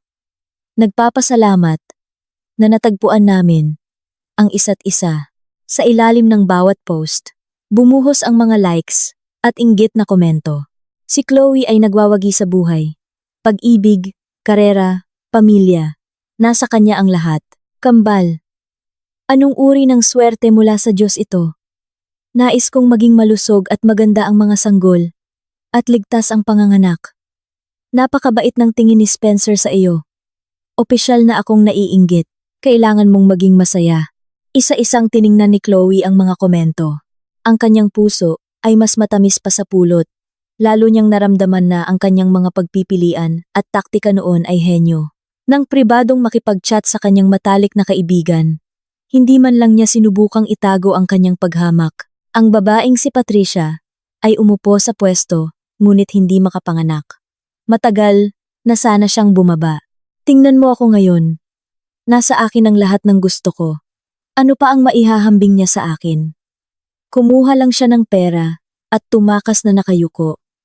Buti na lang at alam niya ang kanyang lugar. Sang-ayon ang kanyang kaibigan sa video call. Eksakto, namamatay na siya sa pagsisisi ngayon. Pero kailangan mo pa ring mag-ingat. Pagkatapos ng lahat, ang paraan ng paghawak ninyo sa mga bagay ay hindi eksaktong kagalang-galang. Ano ang dapat ikatakot? Walang pakialam, naputol ni Chloe. Nasa labas na siya. Nang Maynila, kinuha niya ang pera. Pinirmahan niya ang mga NDA. Anong uri ng kaguluhan ang magagawa niya ngayon? Kasama ko ang aking biyenan na sumusuporta sa akin. May Spencer ako na nagmamahal sa akin. At nasa tiyan ko ang mga karapat-dapat na tagapagmana ng pamilyang Santos. Ang aking posisyon ay matatag. Walang makakakilos nito. Bandang 8 buwan ng pagbubuntis, opisyal na sinimulan ni Doña Eleanor ang pag-oorganisa ng kasal. Spencer, ang iyong kasal kay Chloe ay dapat na maringal at napakaganda. Gusto kong malaman ng buong siyudad na tinatanggap ng pamilyang Santos si Chloe sa harap ng pinto nang may ganap na kaluwalhatian at ang mga bata sa kanyang tiyan ay ang nararapat, lehitimong tagapagmana ng pamilyang ito. Ang tono ni Doña Eleanor ay may dalang hindi mapagkwestiyon ng kahulihan. Inay, ano man ang iyong ayusin ay maayos. Bahagyang walang pakialam na sagot ni Spencer. Pakiramdam niya ay hindi siya mapakali kamakailan. Sa gabi, madalas niyang napapanaginipan ang kalmadong mga mata ni Patricia. Nagigising na ang kanyang puso ay puno ng isang hindi maipaliwanag. Iritable na pagkabalisa. Mabilis at desidido si Doña Eleanor. Nag-book ng Starlight Ballroom, ang pinakamalaking banquet hall sa pinakamataas na Hyatt Hotel ng lungsod. Ang hall ay kilala sa kanyang purong karangyaan at nakamamanghang laki. Ang mga kisame ay imposibleng matataas na may malalaking chandelier na kristal na nakasabit na parang isang kaskadang kalawakan. Ang venue fee pa lang ay isang nakakagulat na astronomikong halaga. Ito ang lugar. Sapat na ang karangyaan at tumutugma ito sa estado ng pamilyang Santos. Tumango si Doña Eleanor ng may kasiyahan. Agad na ipadala ang mga imbitasyon. Mga kasosyo sa negosyo, kamag-anak, kaibigan, sinumang may pangalan ay kailangang imbitahin. Gusto kong ang kasal na ito ay maging pinakapinag-uusapan na kaganapan ng taon. Napakasaya ni Chloe na hindi siya makatulog sa loob ng ilang araw. Hinihila niya si Spencer sa bawat high-end bridal boutique sa lungsod. Sa wakas, ay pinili niya ang isang imported na ivory satin wedding gown. Ang baywang ay may espesyal na voluminous pleating design na perpektong sumasakop sa kanyang malaking tiyan, na nakakagulat, na nagdagdag ng isang malambot, maternal na kinang sa kanyang hitsura. Ginang, Santos, napakaganda mo sa suot na ito. Ang iyong aura ay napakagaling at marangal. Pinuri ng head designer ng boutique. Paikot-ikot kay Chloe. Nakita na namin ang maraming buntis na nobya, ngunit bihira na makakita ng isang taong nagtataglay ng kagandahan ng pagbubuntis na may wedding gown, nang walang kapintasan. Pinagmasdan ni Chloe ang kanyang sarili sa salamin mula sa bawat anggulo. Siyempre, ito ang pinakamahalagang sandali sa buhay ko, at ni Spencer, na nasasaksihan ng aming mga sanggol. Kailangan itong maging ganap na walang kapintasan. Kumuha pa siya ng isang sikat na photographer para mag-shoot ng isang set ng maternity bridal photos ng maaga. Sa mga litrato, nakasandal siya sa dibdib ni Spencer, na may mahinang ngiti o nakatayo ng mag-isa, na marahang yakap ang kanyang tiyan na nakayuko ang mga mata. Ang malambot na ilaw ay lumikha ng isang kapaligiran na umaapaw sa init at pag-ibig. Nakiisa si Spencer at ngumiti para sa mga kamera. Ngunit kahit pagkatapos ng magic ng mga profesional na retoucher, ang kanyang ngiti ay mukhang matigas pa rin. Kulang ang kanyang mga mata ng kislap ng tunay na kagalakan. Sa sandaling handa na ang mga retouched na larawan, agad na nag-post si Chloe ng isang collage ng 9 na larawan at ibinahagi ito sa lahat ng kanyang social media platforms. Ang caption ay nagsasaad, "Ang makilala ka ay ang pinakamagandang aksidente ng aking buhay. Ang protektahan ka ay ang pinakamatatag na pangako ng aking kinabukasan. Mahal ka ni Mommy at Daddy, aming mahahalagang sinta." Muling bumuhos ang mga komento ng pagbati. Napakaganda. Ganito ang hitsura ng pag-ibig sa pinakamainam nito. Isang dobleng pagpapala. Nais kong mabuhay ng masaya at malusog sina Ginoo at Ginang Santos at ligtas ang kambal. Ang kasal ay magiging napakaganda. Hindi na ako makapaghintay sa mga live na larawan. Naligo si Chloe sa inggit ng karamihan. Pakiramdam niya ay lumulutang siya sa ulap. Ang petsa ng kasal ay itinakda sa 1 buwan mamaya, kung saan si Chloe ay halos 9 na buwan ng buntis. Mabilis na lumabas ang mga imbitasyon sa kasal na may gintong balat sa bawat direksyon. Mahigit 700 bisita ang inanyayahan, saka ng ibabang sulok ng imbitasyon. Sadyang idinagdag ang isang maliit na linya ng teksto. Inaanyayahan ka naming sumama sa amin sa pagsaksi sa kagalakan nang nalalapit na pagdating ng pinakadakilang likha ng aming pag-ibig, ang aming kambal na lalaki at babae. Idinagdag ang linyang ito sa paggigiit ni Chloe. Nais niyang maging malinaw sa lahat na hindi lang niya pakakasalan si Spencer, kundi siya ay magiging bahagi ng pamilyang Santos na magdadala ng hindi matutumbasang kontribusyon. Lubos na inaprubahan ito ni Doña Eleanor. Ito ay isang magandang dagdag.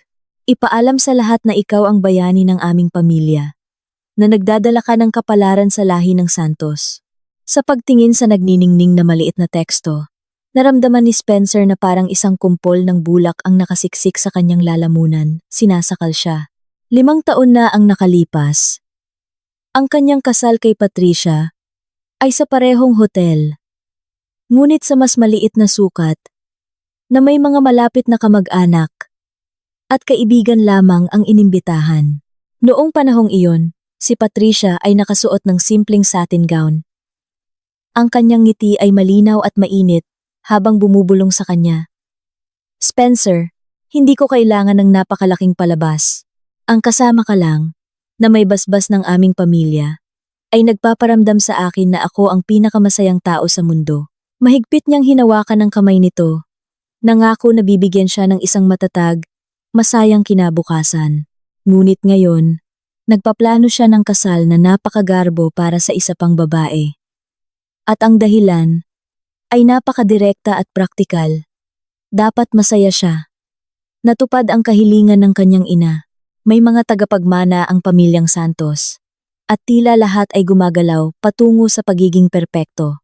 Ngunit bakit ang kanyang puso ay parang isang walang laman na butas ng pagkalito, na nililiman ng isang mahina, ngunit lalong tumitindi, na pakiramdam ng takot. Sa gabi bago ang kasal, nagliliyab ang mansyon ng mga Santos sa ilaw.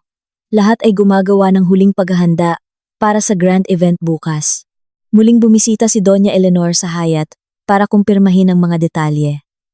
Ang Starlight Ballroom ay pinalamutian ng napaka-perpekto. Ang kulay ay champagne gold at puti, 10,000 rosas ng Ecuador at Dutch hydrangeas na bagong lipad ay lumikha ng isang romantikong dagat ng mga bulaklak. Ang kanilang mayaman na pabango ay pumupuno sa hangin. Ang background ng pangunahing entablado ay isang napakalaking istrukturang kastilyo na pinalamutian ng mga bulaklak at kristal na ilaw. Sa magkabilang panig, ang mga higanteng LED screen ay patuloy na nagpapalabas ng bridal shoot ni na Spencer at Chloe at mga nakapagpapainit na pregnancy videos. Isang pulang karpet ang humahaba mula sa pangunahing pasukan ng hotel hanggang sa entablado na may linya ng kumikinang na fairy lights. Ito ay maluho at nakakaakit. Oo, ito ay mahusay. Ito ang eksaktong epekto na gusto ko. Marangal, ngunit romantiko, at mainit. Tumingin si Doña Eleanor sa paligid at tumango ng may kasiyahan. Bukas, magho-host kami ng mga VIP at narito ang media. Kailangan mong tiyakin na walang magkamali. Walang maaaring maging isang solong pagkakamali. Makasisiguro ka, Ginang Santos. Mayroon kaming dedikadong staff na sumusubaybay sa bawat hakbang ng proseso. Ito ang aming top-tier service at ginagarantiya namin na ikaw at ang iyong mga bisita ay lubos na masisiyahan. Pangako ng manager ng hotel na may mapagpakumbabang ngiti. Bumalik sa bahay. Si Chloe ay nasa sala pa rin na sinusubukan ang mga alahas na isusuot niya sa kanyang gown bukas. Isang napakamahal na diamond necklace at earring set na nakakasilaw na kumikinang sa ilalim ng mga ilaw. Ma, maganda ba ang set na ito sa akin? Masyado ba itong masisikat? Umikot siya sa harap ng salamin na nagtatanong nang may sabik na pag-asa. Napakaganda. Anumang suot ng aking manugang ay maganda. Napangiti si Doña Eleanor na hindi niya maisara ang kanyang bibig. Bukas, ikaw ang magiging sentro ng atensyon. Dapat kang kumikinang ng ganoon. Hayaan mong makita ng lahat kung anong kahanga-hangang babae ang dinala ng pamilyang Santos sa bahay. Salamat, Ma. Masayang niyakap ni Chloe ang braso ni Doña Eleanor, pagkatapos ay hinaplos ang kanyang tiyan. Sa tingin ko, alam din ng mga sanggol Nabukas ang malaking araw ni na mommy at daddy. Napaka-aktibo nila ngayong gabi, sipa ng sipa. Oh my! Iyon ang aking mahalagang apo na nasasabik. Ang mga mata ni Doña Eleanor ay kumunot sa kagalakan. Bukas ay isang triple blessing. Isang kahanga-hangang araw para sa pamilyang Santos. Ang lahat ay magiging perpektong maayos. Hating gabi na, nang makabalik si Spencer sa mansyon mula sa opisina. Natapos niyang ipadala ang kanyang huling ilang mahahalagang email sa pag-aaral, inayos ang kanyang iskediul ng trabaho sa paligid ng kasal upang makapagpahinga siya ng mahaba upang samahan si Chloe sa kanyang panganganak. Ginoong Santos, narito ang natapos na itinerary ng kasal at ang VIP seating chart. Mangyaring suriin ang mga ito. Inilagay ng kanyang assistant ang dalawang magandang nakabalot na booklet sa kanyang desk. Binuksan ni Spencer ang itinerary. Nakaplano ito sa minuto. 10 a.m. Pagpaparehistro ng bisita at photo ops. 20. 38 a.m. Pagpasok ng nobya at nobyo. Isang partikular na napiling mapalad na oras. 11:08 a.m. Pagpapalitan ng sumpaan at mga talumpati mula sa mga magulang. 11:88 a.m. Pagpapalitan ng singsing at toast mula sa mga bagong kasal. 12 p.m. Opisyal na magsisimula ang bangkete at ihahain ang unang kurso. Mukhang maayos ang itinerary. Pinirmahan ni Spencer ito at kaswal na nagtanong, nalampasan na ba ang media? Ayaw ko ng anumang hindi kontroladong coverage ng press. Lahat ay handled. Ang mga pangunahing financial at fashion outlets na dumadalo ay lahat ng matagal ng kasosyo at isusumite nila ang kanilang mga draft sa amin para sa pagsusuri ng maaga. Walang-wala talaga ang magiging isyu. Sagot ng assistant, nag-atubili siya ng 1 segundo bago idinagdag. Gayunpaman, Ginoong Santos, kaninang hapon ay muling nakipag-ugnayan sa akin ang isang pribadong express courier company upang kumpirmahing isang package na nangangailangan ng iyong personal na lagda ang ihahatid sa hotel bukas ng umaga. Sinabi nila na ito ay ipinadala mula sa Cebu City. Biglang huminto ang kamay ni Spencer na nagpa-flip sa seating chart. Pakiramdam niya ay tila may hindi nakikitang kamao na humigpit sa kanyang puso, tumalon ng diretsyo sa kanyang lalamunan. Cebu, Philippines muli. Patricia, ano ba ang sinusubukan niyang gawin? Nakuha na niya ang pera. Napirmahan na ang mga kasunduan. At lumipat na siya sa kabilang panig ng bansa. Bakit siya nagpapadala ng isang bagay sa panahong ito? At partikular na ipinag-uutos na maihatid ito sa lugar ng kasal sa araw ng kasal, na nangangailangan ng kanyang personal na lagda. Isang ginaw ang gumapang sa kanyang likod, na nagpalamig sa buong katawan niya. Ano iyon? Sinikap niyang panatilihing matatag ang kanyang boses. Tumanggi silang ibunyag ito. Sinabi lang nila na ito ay isang pakete ng dokumento. Ang nagpadala ay binigyang diin ang pinakamataas na antas ng pagiging pribado at pagiging sensitibo sa oras. Kailangan itong personal na buksan mo sa itinalagang oras at lokasyon. Kung hindi, ayon sa mga tagubili ng nagpadala, gagamitin nila ang iba pang paraan ng paghahatid o abiso. Ang boses din ng assistant ay may bakas ng kaba. Paulit-ulit kong kinumpirma sa kanila, ngunit napakatatag ng kanilang paninindigan. Walang puwang para sa negosasyon. Pinikit ni Spencer ang kanyang mata. Si Patricia ay hindi kailanman isang taong gumawa ng hindi makatwirang eksena.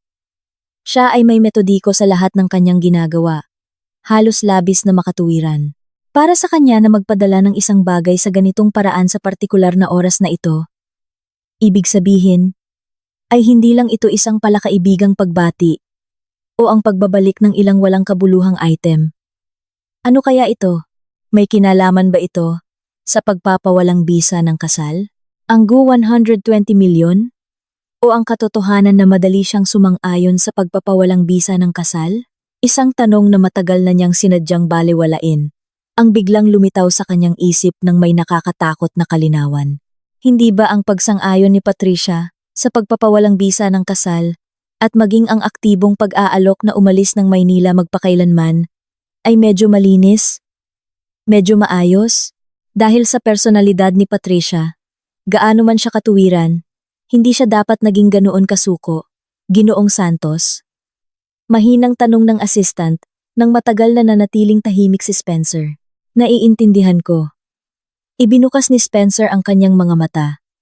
Ang mga puti ay namumula.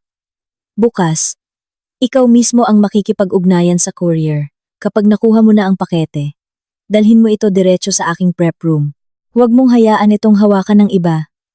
At lalo na, huwag mong hayaan itong makita ni na Chloe o ng aking ina. Oo, naiintindihan ko. Pagkaalis ng assistant, si Spencer na lang ang natitira sa pag-aaral. Naglakad siya patungo sa bintana. Nakatitig sa malalim na gabi sa labas. Mabilis na kumalat ang takot sa kanyang puso, tulad ng tinta na bumagsak sa isang baso ng tubig. Ang papasok na pakete ay tila isang ticking time bomb na nakakabit sa kung ano ang dapat na pinaka-perpektong sandali ng kanyang buhay. Bigla niyang naalala ang araw ng pagpapawalang bisa ng kasal. Nang lumingon si Patricia upang umalis sa paliparan. Ang tingin sa kanyang mga mata, napakakalmado na parang malupit. Sa tingin na iyon, tila walang kalungkutan, walang puot, tanging isang desisyon na nakita ang lahat. Marahil ay may bahagyang nakakaawang kapasyahan pa nga. Sa panahong iyon, inakala niyang nagpapanggap lang siya upang protektahan ang kanyang pagmamataas. Ngunit sa pag-iisip ngayon, iyon ba ang lamig ng kawalang interes ng isang taong nanonood ng isang payaso na nagtatanghal ng huling palabas nito? Marahas niyang iniiling ang kanyang ulo. Sinusubukan upang paalisin ang mga masasamang isipang ito. Hindi. Ano ang magagawa ni Patricia? Kinuha niya ang ER-120 milyon at namumuhay ng masaya sa Cebu. Bakit siya babalik? Para maghanap ng gulo. Marahil ay ilang papeles lang ito na nangangailangan ng pirma o isang huling sulat ng pamamaalam. Sinubukan niyang kumbinsihin ang kanyang sarili sa bawat posibleng dahilan. Ngunit ang kanyang puso ay patuloy na tumatakbo ng hindi makontrol. Bukas, anuman ang mangyari, kailangan niyang buksan ang package na iyon. Anuman ang nasa loob, kailangan niyang harapin ito. Sa araw ng kasal, ang Hyatt Hotel ay tila sentro ng universo. Ang mga napakalaking arko ng bulaklak ay nakatayo sa pangunahing pasukan, at ang pulang karpet ay umaabot ng 12-dosenang yarda. Ang mga nakasuot ng uniforme na tagapaglingkod ay nakahanay sa daanan, magalang na tinatanggap ang bawat bisita. Ang sona ng media ay puno na ng kamera at reporter. Ang mga mararangyang sasakyan ng mga socialite at business tycoons ay walang tigil na dumarating. Ang hangin ay puno ng kaluskos ng mamahaling tela at ugong ng tawa, isang tanawin ng ganap na karangyaan. Sa loob ng banquet hall, ang ilaw ay kumikinang na parang kalawakan, at ang hangin ay makapal sa matapang na halimuyak, ng high-end na pabango at matamis na amoy ng mga sariwang bulaklak. Ito ay nakalalasing. Si Spencer, nakasuot ng isang perpektong nakatali na Italian bespoke black tuxedo, ay nakatayo sa gilid ng pangunahing entablado. Pinananatili niya ang isang magalang na ngiti, ngunit siya lamang ang nakakaalam na ang damit na panloob sa ilalim ng kanyang jacket ay bahagyang basa ng malamig na pawis. Si Chloe ay kumapit sa kanyang braso, nakasuot ng mamahaling ivory satin wedding gown. Kahit na may mabigat na tiyan, pilit niyang pinatayo ang sarili. Ang kanyang makeup ay walang kapintasan. Ang kanyang ngiti ay nagliliwanag at nakakasilaw. Habang ang kanyang tingin ay lumilibot sa puno ng tao na audience, ang kanyang mga mata ay umapaw sa lubos na kasiyahan. Si Doña Eleanor ay nakaupo ng eksakto sa gitna ng head table, kumikinang sa pagmamataas habang tumatawa at nakikipag-usap sa mga matriarch ng iba pang prominenteng pamilya. Ang bawat salita na kanyang binibigkas ay alinman sa papuri para kay Chloe o pag-asa para sa kanyang nalalapit na mga apo. Sa ibaba ng entablado, mahigit 700 bisita ang nagtaas ng kanilang mga baso. Ang mga palakpakan at pagbati ay umalingaw-ngaw sa buong silid. Ang lahat ay nangyayari ayon sa pinakaperpekto. Labis na script, kagalang-galang na mga bisita. Mangyaring ibaling ang inyong pansin sa aming magandang entablado. Ang charismatic na boses ng MC ay umalingaw-ngaw sa top-tier sound system sa bawat sulok ng silid. Susunod na ang pinakabanal, pinakamadamdamin na sandali ngayong gabi. Mangyaring salubungin ang nobya at nobyo upang magpalitan ng mga singsing na sumisimbolo sa kanilang walang hanggang pangako. Tumunog ang mainit at romantikong musika. Isang spotlight ang tumama kay Spencer at Chloe na nagpatama sa kanilang mga silhouette ng kapansine-pansin. Isang hostess ang lumapit na may dalang velvet lined tray. Dito nakapatong ang dalawang napakalaking singsing na diamante na magkatabi. Nagre-refract ng nakakasilaw na liwanag. Inabot ni Spencer. Naghahanda na kunin ang singsing ng babae. Sabik na inabot ni Chloe ang kanyang kaliwang kamay. Nakasuot ng puting lace glove. Ang kanyang mga mata ay kumikinang sa nasasabik at masayang luha. Sa eksaktong sandaling iyon, ang assistant ni Spencer, isang binata na kilala sa pagiging matatag at may kakayahan, ay lumitaw sa gilid ng entablado. Siya ay maputla na parang multo. Pawis na bumubulwak sa kanyang noo, halos nadapa. Ang kanyang paglitaw ay napakabigla, na mariing sumasalungat sa atmosfera na parang panaginip kaya agad itong umakit sa atensyon ng maraming bisita malapit sa harap. Nagsimulang lumaganap ang mga bulungan sa gitna ng mga tao na parang mga alon. Ang assistant ay mahigpit na nakahawak sa isang makapal, mabigat na Manila envelope na may tatak ng isang domestic courier. Mabilis siya lumapit kay Spencer, hindi pinansin ang lahat ng protocol, lumapit sa kanyang tenga at bumulong sa isang kinakabahan, pigil na boses. Ginoong Santos. Narito na ang package. Ang kanilang mga tao ay iginigiit na kailangan mong pirmahan ito ngayon. Kung hindi, ang mga pupil ni Spencer ay marahas na nagkontrata. Naramdaman niya ang braso ni Chloe na nakakabit sa kanyang braso, na agad na tumigas. Anong uri ng package ang kailangang ihatid ngayon? Narinig siya ni Chloe. Ibinaba niya ang kanyang boses. Ang tono niya ay may halong malinaw na kawalang kasiyahan at pagkainis. Hindi mo ba nakikita na nasa gitna tayo ng seremonya? Sabihin mo sa kanya na umalis. Hindi gumalaw ang assistant. Nakatingin lang siya ng may kaba kay Spencer. Bahagyang nanginginig ang kanyang mga labi. Ginoong Santos. Sinabi nila na ito ay mga legal na dokumento tungkol sa isang kritikal na pagbubunyag. Kung tatanggihan o ipagpapaliban mo ang pagtanggap, maaaring magkaroon ng hindi inaasahang at malubhang kahihinatnan. Mariin nilang iminumungkahi na agad mo itong asikasuhin. Ang puso ni Spencer ay kumalabog. Nang napakalakas, na tila sisira ito sa kanyang mga tadyang. Sinulyapan niya ang lalong nalilitong mga bisita sa ibaba ng entablado. Pagkatapos ay si Chloe, na nakatingin ng naiinis. At ang kanyang ina, na nakakunot ang noo mula sa head table. Alam niyang hindi niya ito matatakasan. Ang pagpili ni Patricia sa eksaktong oras na ito at eksaktong na ito ay nangangahulugang ayaw niyang makatakas siya. Kailangan niyang harapin ito sa publiko. Huminga siya ng malalim. Sumenya sa MC na huminto. At pagkatapos ay kinuha ang mabigat na Manila envelope mula sa mga kamay ng assistant. Mahigpit na selyado ang sobre. Ilang shipping label ang nakadikit dito. Malinaw na nakasaad ang return address mula sa Cebu City. Sa kahon ng nagpadala ay isang nakaprint na pangalan. Agad na nakilala ni Spencer ito. Patricia. Unti-unting tumahimik ang buong banquet hall. Lahat ay nanonood ng hindi inaasahang drama sa entablado. Nang may pag-usisa, hindi alam kung ano ang nangyayari. Tumayo si Doña Eleanor na may galit at naguguluhang mukha, habang si Spencer ay napatulala sa takot sa mga hawak na papel na nalaglag sa sahig. Tinangka ni Spencer na itago ang mga ito ngunit huli na. Spencer? Anong problema? Ano iyan? Ang boses ni Chloe ay may halong takot. Natauhan si Spencer. Isang napakalaking alon ng matinding pagkabigla, lubos na kawalang paniwala, at isang nakakasakal, apokaliptikong takot, at pagsisisi ang bumagsak sa kanya. Sa isang saglit, lumuwag ang kanyang hawak. Ang tumpok ng mga dokumento ay nadulas. Ilang pahina ang lumilipad pababa sa sahig ng entablado. Isang groomsman na nakatayo sa malapit ay instintibo na yumuko upang pulutin ang isa. Ang kanyang mga mata ay sumulyap sa pahina. At agad siyang nanigas sa lugar. Ang kulay ay nawala. Nang tuluyan sa kanyang mukha. Inagaw ni Chloe ang papel mula sa kanyang kamay. Sa isang tingin lamang, ang ngiti at kulay ay nawala sa kanyang mukha nang walang bakas. Napalitan ng matinding pagkabigla at isang may sakit na pamumutla. Hindi. Imposible ito. Ito ay huwad. Peke ito. Sumigaw siya.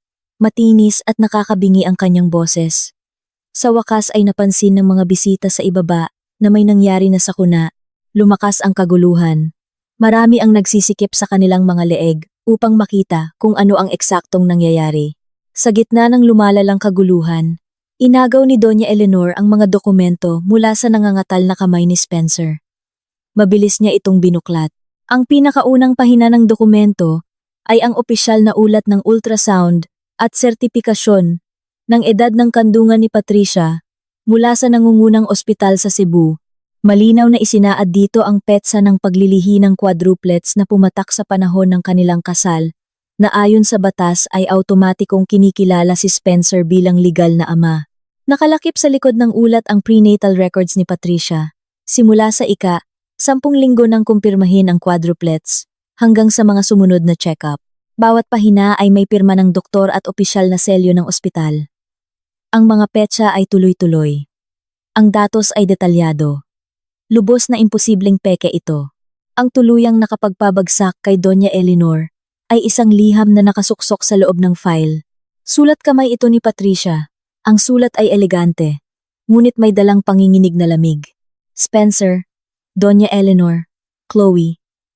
Sa oras na mabasa ninyo ang sulat na ito, dapat alam ninyo na ang totoo. Hindi ako baog. Sa katunayan, nang kayo ay nagkasabwatan upang traidorin ako, at pilitin akong magpawalang bisa ng kasal, buntis na ako ng quadruplets. Ang dahilan kung bakit madali akong sumang-ayon sa pagpapawalang bisa ng kasal at kinuha ang E120 milyon ay hindi dahil sa kahinaan. Gusto kong iparamdam sa inyo ang pinakamasakit na presyo para sa inyong mga aksyon, para sa kapakanan ng iyong tinatawag na dugo, para sa kapakanan ng isang kambal. Hindi ka nag-atubiling yurakan ang isang 6 na taong kasal at sirain ang isang taong itinuring ka ng may katapatan. Ngayon, ang mga tagapagmana na lubos mong kinasasabikan ay narito. Habang personal mong itinapon ang 4 na bata na nararapat na sa pamilyang Santos. Patuloy na inaangkin ni Chloe na sila ni Spencer ay tunay na nagmamahalan. Ngunit mayroon din ako ng mga chatlog at audio recording kung paano kayong dalawa ay nagplano na sadyang ipaalam kay Doña Eleanor ang pagbubuntis upang pilitin ang pagpapawalang bisa ng kasal. Ang mga ito ay naipasa na ng sabay-sabay sa mga pangunahing shareholder at corporate partner ng Santos Corporation. Ang inyong kaligayahan ay itinayo sa aking pagdurusa at ngayon na ang panahon upang ibalik ang pabor ng 100 beses. Nais ko sa inyo ang isang masayang kasal at isang buhay na walang kapayapaan. Ituring ninyo ito bilang aking huling paalam. Patricia. Pagkatapos basahin ang liham, dumilim ang paningin ni Doña Eleanor at tuluyan siyang hinimatay sa lugar. Ang katulong na nakatayo malapit ay nagmadaling saluhin siya. Sumisigaw ng Ginang Santos. Ginang Santos, gumising ka! Nakita rin ni Chloe ang nilalaman ng liham. Siya ay bumagsak sa sahig. Bumubulong sa kanyang sarili. Hindi. Imposible. Paano niya nakuha ang mga recording na iyon? Umalis na siya. Tinitigan ni Spencer ang matibay na ulat ng ultrasound at ang liham ni Patricia. Naramdaman niyang nagyelo ang kanyang dugo na parang nahuhulog siya sa isang walang hangganang bangin.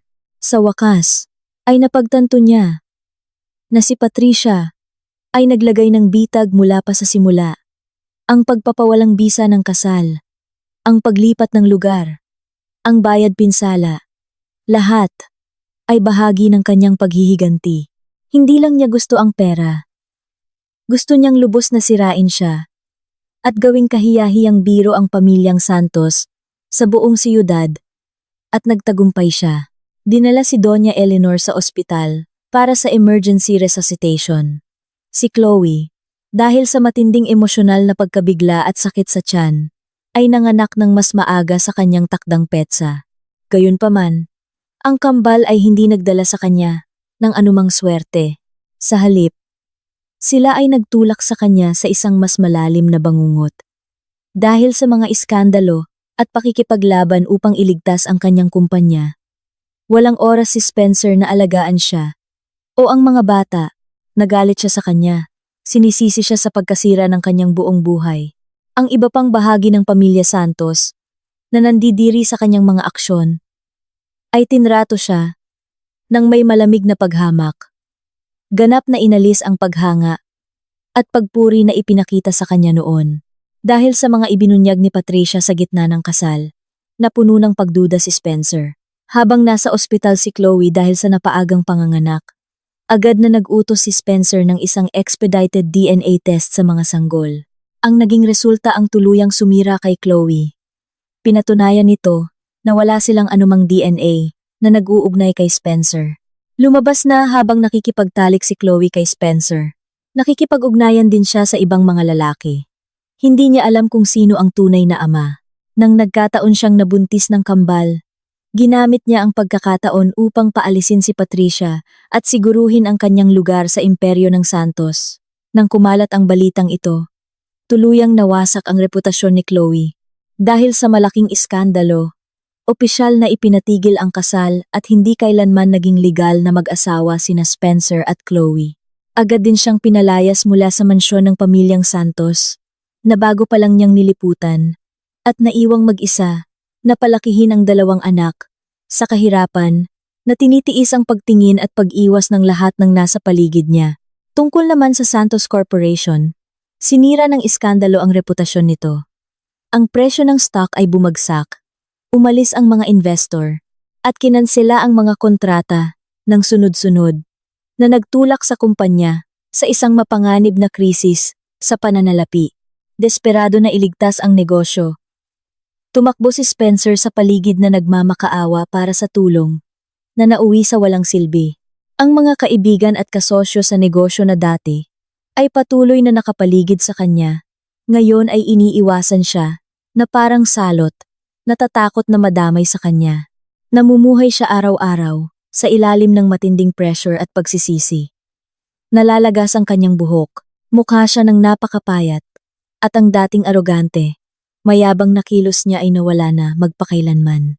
Ilang beses niyang gustong kontakin si Patricia, magmakaawa para sa kanyang kapatawaran, at subukang bawiin siya, at ang kanilang 4 na anak. Ngunit wala siyang lakas ng loob. Alam niyang, lubusan niyang sinira ang puso ni Patricia. Walang naring balikan. Ilang buwan matapos ang gulo sa kasal sa Maynila, ligtas na ipinanganak ni Patricia ang quadruplets 2 lalaki at 2 babae sa isang pribadong ospital sa Cebu. Lahat sila ay malusog at maganda. Pinangalanan niya sila ng Irene, Felicity, Bella, at Grace, na sumisimbolo sa kapayapaan, kaligayahan, kagandahan, at biyaya. Umaasa na ang kanilang buhay ay maging mapayapa, tahimik, masaya, at malusog. Bumili siya ng isang malawak na bahay na may malaking hardin sa Cebu, kumuha ng mga profesional na maternity nurses at nannies, at ibinuhos ang kanyang pagmamahal sa pagpapalaki ng 4 na bata. Nagpatayo rin siya ng isang charity foundation na nakatuon sa pagtulong sa mga kababaihan at bata na nakakaranas ng pagtataksil sa kasal at kahirapan sa pinansyal. Ginamit niya ang kanyang sariling mga karanasan at resources upang tulungan ang mga taong tunay na nangangailangan nito. Mayaman at makabuluhan ang kanyang buhay, napapalibutan ng tawanan ng kanyang mga anak. Araw-araw, ang kanyang mukha ay palaging nagliliwanag ng isang mainit at banayad na ngiti. 1 taon matapos silang isilang, ganap na bumagsak ang pamilyang Santos sa Maynila. Dahil hindi na nakabangon mula sa krisis, nagdeklara ng pagkalugi ang Santos Corporation. Mula sa pagiging mayaman at elite na tagapagmana, si Spencer ay naging isang walang-wala. Nagtatrabaho siya ng odd jobs araw-araw para lang makaraos, habang inaalagaan din ng kanyang paralisadong ina. Ang kanyang buhay ay hindi kapani-paniwalang malungkot. Madalas niyang naiisip si Patricia Naalala niya ang kanilang 6 na taong pagsasama, ang kabaitan at birtud nito, at ang kanyang sariling kahangalan at pagtataksil. Gumugol siya ng maraming gabi na umiiyak ng mapait sa dilim, kinakain ng pagsisisi, ngunit hinding-hindi na niya maibabalik ang oras. Isang araw, nakakita si Spencer ng isang artikulo tungkol kay Patricia online.